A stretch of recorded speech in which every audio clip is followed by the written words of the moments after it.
बॉलीवुड में कई ऐसे एक्टर्स हैं जिन्होंने पहले अपनी एक्टिंग से फैंस का दिल जीता और फिर उसके बाद कई फिल्में डायरेक्ट भी की।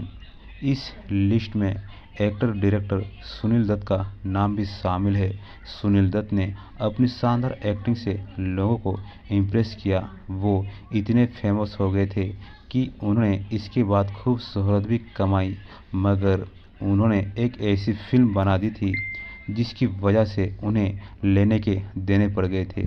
इस फिल्म के बाद वो इतने कर्ज में डूब गए थे कि उन्हें अपना घर भी गिरवी रखना पड़ गया था। सुनील दत्त की जिस फिल्म की हम बात कर रहे हैं उसका नाम रेशमा और शेरा है।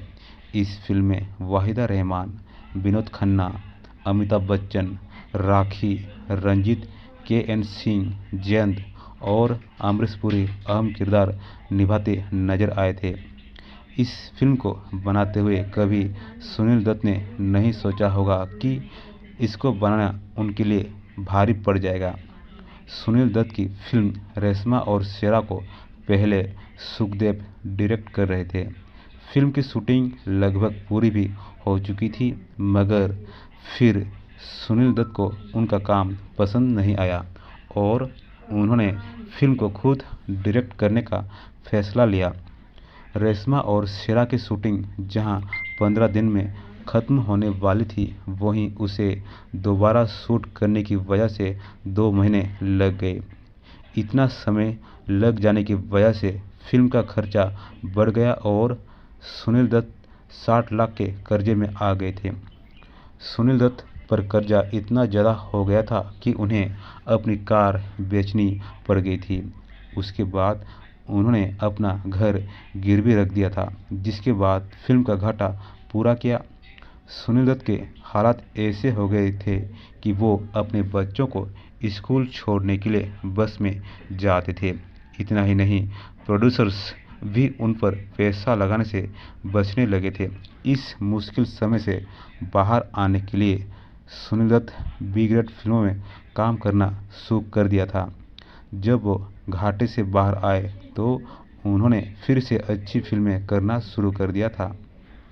बॉलीवुड में कई ऐसे एक्टर्स हैं जिन्होंने पहले अपनी एक्टिंग से फैंस का दिल जीता और फिर उसके बाद कई फिल्में डायरेक्ट भी की। इस लिस्ट में एक्टर डायरेक्टर सुनील दत्त का नाम भी शामिल है। सुनील दत्त ने अपनी शानदार एक्टिंग से लोगों को इम्प्रेस किया। वो इतने फेमस हो गए थे कि उन्होंने इसके बाद खूब शोहरत भी कमाई, मगर उन्होंने एक ऐसी फिल्म बना दी थी जिसकी वजह से उन्हें लेने के देने पड़ गए थे। इस फिल्म के बाद वो इतने कर्ज में डूब गए थे कि उन्हें अपना घर भी गिरवी रखना पड़ गया था। सुनील दत्त की जिस फिल्म की हम बात कर रहे हैं उसका नाम रेशमा और शेरा है।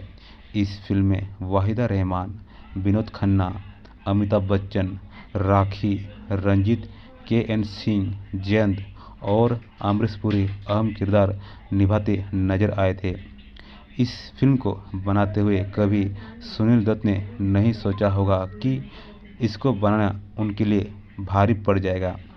सुनील दत्त की फिल्म रेशमा और शेरा को पहले सुखदेव डायरेक्ट कर रहे थे। फिल्म की शूटिंग लगभग पूरी भी हो चुकी थी, मगर फिर सुनील दत्त को उनका काम पसंद नहीं आया और उन्होंने फिल्म को खुद डायरेक्ट करने का फैसला लिया। रेशमा और शेरा की शूटिंग जहां 15 दिन में ख़त्म होने वाली थी, वहीं उसे दोबारा शूट करने की वजह से 2 महीने लग गए। इतना समय लग जाने की वजह से फिल्म का खर्चा बढ़ गया और सुनील दत्त 60 लाख के कर्जे में आ गए थे। सुनील दत्त पर कर्जा इतना ज़्यादा हो गया था कि उन्हें अपनी कार बेचनी पड़ गई थी। उसके बाद उन्होंने अपना घर गिरवी रख दिया था, जिसके बाद फिल्म का घाटा पूरा किया। सुनील दत्त के हालात ऐसे हो गए थे कि वो अपने बच्चों को स्कूल छोड़ने के लिए बस में जाते थे। इतना ही नहीं, प्रोड्यूसर्स भी उन पर पैसा लगाने से बचने लगे थे। इस मुश्किल समय से बाहर आने के लिए सुनील दत्त बी ग्रेड फिल्मों में काम करना शुरू कर दिया था। जब वो घाटे से बाहर आए तो उन्होंने फिर से अच्छी फिल्में करना शुरू कर दिया था।